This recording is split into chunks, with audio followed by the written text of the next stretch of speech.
এদেরকে তো মানে রাজপথে মেরে ফেলা উচিত।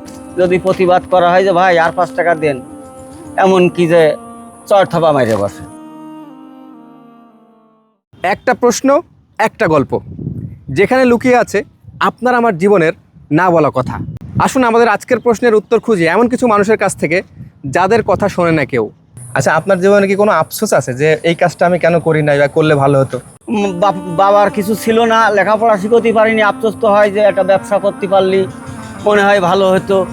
রিক্সা ভ্যান চালালি, আসলে মানুষ বলে সাব্যস্ত করে না। অনেকেই দেখা যাচ্ছে কি যে 10 টাকার ভাড়া 5 টাকা দিয়ে চলে যাবে। যদি প্রতিবাদ করা হয় যে ভাই আর 5 টাকা দেন, এমন কি যে চর থাপা মাইরে বসে। মনে করেন যে আমি যদি রাজমিস্ত্রির কাজটা করতে পারতাম, আমার মনের একটা আইডিয়া ছিল আমি একটা মিস্ত্রি হব, তারপরে আমার আইডিয়া থাকতো যে আমি একটা হেড মিস্ত্রি হব। একটা হেড মিস্ত্রি হলি সে তো পালসার মোটর সাইকেলে বেড়াতে হবে।